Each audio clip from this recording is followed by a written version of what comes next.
Oui, je me présente, je m'appelle Rénard Tiffany, j'ai 34 ans et je suis maman de 3 enfants. Je suis du quartier Rameau à Villeneuve-d'Ascq. Bonjour, je suis de la cousinerie Les Marchenelles. Je m'appelle Akima El Malki, j'ai 41 ans, j'ai 4 enfants. Alors moi c'est Aline Rousseau, je suis la maman de Orion qui a 6 ans et Cyrus qui a 2 ans et demi. Alors ça va faire 3 ans et depuis bientôt un an j'ai mon appartement allée des Coursives. C'est un quartier que je trouve super accueillant et vraiment on s'y sent bien, quoi. Il y a tout ce qu'il faut à disposition et c'est très agréable à vivre. Je suis Madame Mawité Iridis, j'habite dans le quartier et je suis adhérente des centres social. Vous avez des enfants? Oui, j'ai 3 enfants. Bonjour à tous et à toutes, Samisha Bouchadan. Voilà, je suis une maman de 2 jumelles qui ont 9 ans et demi, l'une qui est au collège et l'autre qui est à l'école primaire, et j'habite dans le quartier de la Cousinerie à Villeneuve-d'Ascq. Je cherchais une garderie pour mon fils, j'ai fait des recherches sur internet et j'ai trouvé les coccinelles. Par rapport à l'école, qui est très efficace, c'est juste à côté. Les enfants sortent de l'école, ils ont tendance à venir ici au centre directement, car il y a beaucoup d'activités pour eux. Donc voilà, c'est comme ça que j'ai connu le centre. Alors en fait mon grand était scolarisé à l'école René Clair et une maman m'a parlé de son fils qui était au multi-accueil des Coccinelles et je suis allée pour me renseigner, savoir si c'était possible de mettre mon fils qui avait 2 ans. Et on m'a parlé donc du centre social, donc je me suis inscrite et j'ai inscrit mon fils au multi-accueil. En fait, quand je suis arrivée dans le quartier, j'ai cherché un centre social parce qu'avant j'étais au centre social hôtel de ville. Après, on m'a dit, donc comme vous habitez dans le quartier, il y a aussi une centre à côté. Voilà, je suis arrivée, je me renseignée, on m'a dit, donc c'est juste derrière. Après, je suis venue ici. Je connais les centres sociaux depuis toute petite déjà, j'ai été baignée dedans un peu comme Obélix et sa potion magique. Tout ça parce que j'avais de la famille qui travaillait ou qui était bénévole dans les centres sociaux.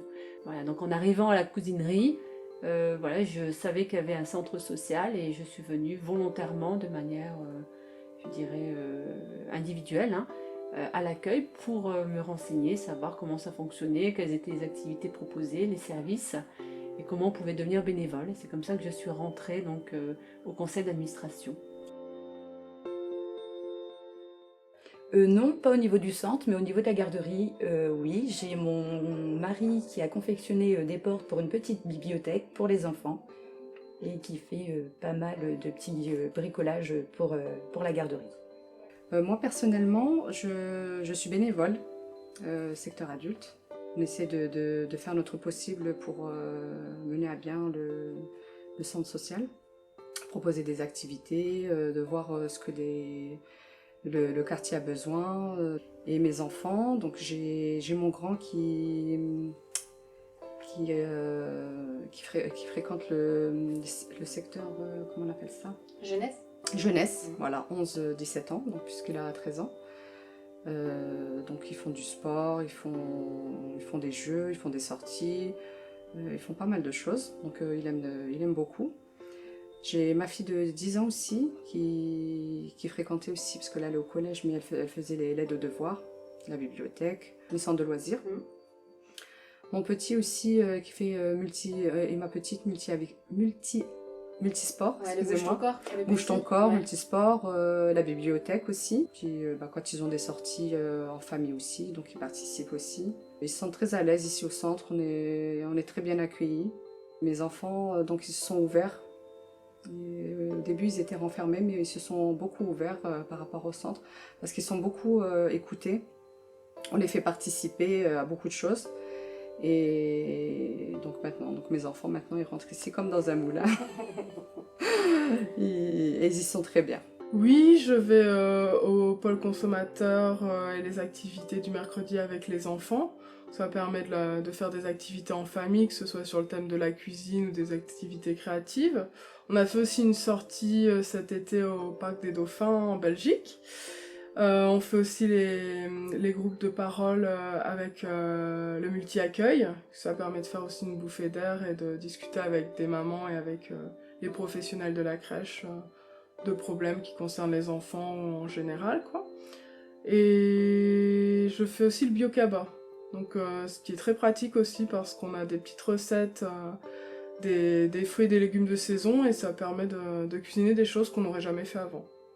Mes enfants, ils fréquentent de l'aide aux devoirs parce que ça nous aide beaucoup, surtout pour les enfants qui ont des difficultés, qui n'arrivent pas à faire les devoirs à la maison. Donc ça nous aide beaucoup. Et nous aussi, tant que les familles, donc il y a plusieurs activités, les sorties, donc c'est ça. Et les voyages aussi, ils s'organisent aussi les voyages. Alors, au centre social, je participe à certaines activités dont le mixité. Au départ, ça s'appelait le Café des femmes, hein. On l'a transformé en mixité pour l'ouvrir aux hommes, même si une grande majorité, c'est encore des femmes qui viennent. Et on discute effectivement de certains sujets féminins, sur le rapport, je dirais, homme-femme. 2 fois par an, on organise un événement autour des droits des femmes, donc en mars pour la Journée internationale des droits des femmes, et en novembre, dans le cadre de la journée de lutte contre les violences faites aux femmes.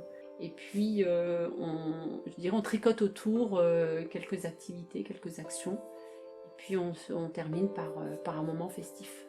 C'est aussi des moments où les parents échangent beaucoup, même s'ils ne sont pas parents, je dirais, hein, les personnes échangent beaucoup entre elles, sur différentes choses comme la scolarité, la vie dans le quartier, les problèmes financiers, les problèmes économiques, la crise sanitaire aussi. Voilà, donc l'année dernière, on est resté tout en contact via les réseaux sociaux pour un petit peu, je dirais, garder le lien, faire en sorte qu'il y a toujours cette cordée qui nous unit. Voilà, et jouer la solidarité, surtout lorsqu'il y a une famille par exemple qui est covidée, on s'organise pour lui apporter une aide. Voilà, je participe à l'époque effectivement il y a quelques années au conseil d'administration, donc voilà, je continue à aussi avoir connaissance un petit peu de toutes les actions qui ont lieu au centre social, les actions de parentalité, les sorties familiales, voilà, toutes ces actions qui nous disent bon c'est super d'être au centre social. Je participe aussi un petit peu à la bibliothèque, en donnant quelques conseils sur certains ouvrages. Et puis voilà, je suis en lien avec les bénévoles et l'équipe du centre social. Que ça soit une petite garderie et que voilà, qu'il y a quand même beaucoup de professionnels et assez sympathiques et aux besoins des enfants. Bah, comme mes enfants, et, le personnel toujours à l'écoute, toujours à nous demander si on avait besoin de quelque chose. Ils nous rendent beaucoup de services aussi. On n'a pas l'impression d'être dans un centre en fait, c'est comme une famille, et ça fait plaisir et ça donne envie de venir, d'aider, voilà, de faire toutes ces choses quoi. Oh bah tout. Déjà l'accueil, tout le monde est vraiment très gentil, que ce soit au multi-accueil ou au centre social. Tout est bien organisé, on se sent au sein d'une famille en fait. Donc il n'y a pas de gêne, il n'y a pas de malaise, il y a d'autres enfants qui sont bruyants ou pas comme les miens, mais tout le monde s'entend bien. Il y a des activités abordables aussi, parce que bon, c'est vrai que quand on voit certaines activités qui sont chères, ici c'est abordable. Et c'est vraiment en général avec le même groupe de personnes, donc c'est vraiment agréable, on se sent vraiment bien, quoi. On y va de bon cœur. Oui, j'apprécie beaucoup surtout comment je vais dire, les gens qui travaillent ici, donc ils sont vraiment à l'écoute. Oui. Le centre social, c'est surtout, je dirais, une structure de proximité avant tout. Et puis l'apport que ça apporte pour les habitants, avec effectivement une grande participation de ces derniers dans la vie locale et de proximité. Le centre social, ça représente aussi une démocratie participative, hein, dans le sens où chaque habitant participe et vote aussi, c'est-à-dire qu'il participe aux décisions avec un pouvoir d'agir qui est le sien. Et souvent, les habitants n'ont pas connaissance de ce droit au pouvoir d'agir qui leur permet de venir exprimer des demandes ou d'exprimer des actes qu'ils souhaiteraient mettre en place, ou des actions, pardon, qu'ils souhaiteraient mettre en place au sein de leur quartier. Un peu difficile parce que voilà, j'ai accompagné mon fils en garderie, il y a eu des coupures, alors c'était un petit peu difficile pour lui de reprendre à chaque fois. Ça a été, on va dire, ça a été, vu que l'école était fermée, donc on avait les devoirs à la maison. Donc ils nous ont beaucoup, le centre au début quand c'était ouvert, ils nous ont beaucoup aidé au tout ce qui est photocopie et tout, parce qu'ils nous ont demandé énormément de papiers à sortir. Et moi avec 4 enfants, c'était très difficile de gérer tout ça. Donc ils nous ont beaucoup aidés par rapport à ça. Mais par contre les activités, ils ne pouvaient pas les faire justement, et ça c'était très compliqué quoi. Justement, on devait rester à la maison, on ne bougeait pas. Et les enfants, enfin, j'ai senti comme quoi il y avait un manque quoi.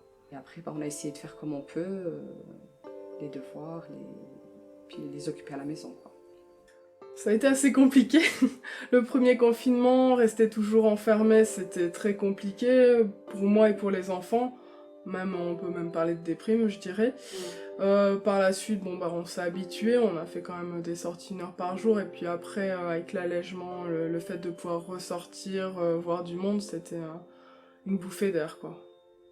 C'est vrai que tout le temps enfermé, c'est compliqué. Ouais, avec le confinement, c'était pas terrible. Je peux dire ça, c'était pas terrible, mais franchement, ils ont tout mis en place par rapport à nous, par rapport aux adhérents. Donc, il y avait des téléphones donc, pour s'occuper tous les habitants, en fait. Oui. À une année où, au départ, forcément, tout le monde était inquiet. Quand on annonce qu'il y a une guerre, on ne s'attendait pas à une guerre contre un virus. Et puis, au fur et à mesure, il y a eu beaucoup de panique. Et puis, je pense que les liens ont permis de garder les contacts et puis de rassurer les uns et les autres. Donc, on a fait preuve effectivement de beaucoup de résilience. Puis, je pense que la solidarité a été beaucoup plus forte de cette manière-là. On revit autrement, on va dire, et les liens se sont faits aussi autrement, avec des affinités pour certaines. Je sais que certains membres ont pu voilà, faire des passerelles avec d'autres actions du centre social. Par exemple, certaines sont parties à la bibliothèque où elles ont un rôle très actif, d'autres sur d'autres thématiques. Voilà, donc le fait d'arriver aux mixités, ça permet aussi, je dirais, de créer des ponts, des passerelles avec d'autres actions du centre social. Bah là, je sais que je vais reprendre une activité professionnelle dans une semaine et j'ai pu avoir un contrat de 4 jours avec la garderie pour pouvoir continuer ma profession. Pour moi, vu que je suis bénévole au centre social, on va essayer de voir avec le directeur et les personnes concernées du centre comment faire pour améliorer tout ça. Donc notamment la Zumba, dont j'ai été il y a 3 ans. Donc et justement à cause du Covid, ça s'est arrêté. Donc on va essayer de reprendre ça parce qu'il y a beaucoup de demandes par rapport aux parents. Et puis au niveau des manifestations aussi, essayer d'organiser des manifestations comme les braderies, des jeux pour les enfants aussi pour... Chaque fin de période, on essaie de faire quelque chose pour que les enfants puissent venir et puissent participer. Le quartier aussi. Et voilà, pour avoir de la joie dans notre quartier, même avec le Covid, on essaie de s'en sortir. Au sein du centre social, bah, c'est continuer les activités et en découvrir d'autres que je ne connais pas encore. Et dans ma vie, bah, on continue à profiter de mes enfants et puis... pouvoir joindre un travail en mi-temps et des activités avec les enfants, donc ici aussi. Moi, ce qui m'inspire, je voulais bien, c'est plusieurs activités en fait. Plusieurs activités et surtout pour le centre loisirs en fait, parce qu'il n'y en a pas beaucoup. Il y en a un à Pont-de-Bois, mais ça fait loin en fait par rapport à nous. Avec les enfants, il faut prendre le bus, tout ça. Mais ce qui est bien, parce qu'il y a pour les ados, il y a centre de loisirs pour les ados. Donc ce qui est intéressant, c'est ça. Et ce qui m'inquiète aussi, donc, parce que le mois d'août, c'est fermé. D'accord. C'est fermé, mais c'est pas évident pour nous. Surtout les ados, ils s'ennuient beaucoup à la maison. Mais s'il y a des centres ouverts au mois d'août, ça va nous aider tant que les parents. Je pense qu'il y a eu pas mal de propositions qui ont été faites de mémoire l'année dernière. Je pense que là, j'ai pas vraiment réfléchi à ce qui pourrait se faire. Je dirais que ça ne peut pas se faire en une minute de temps. Je pense que ça se décide beaucoup en fonction d'un bilan qui se fera, hein, je suppose. Mais moi, je suis toujours une partisane d'un centre social qui est ouvert vers l'extérieur et ouvert à son environnement. La particularité de chaque centre social, c'est qu'il est situé dans un endroit, et cet endroit, il faut en faire une force, quelque part.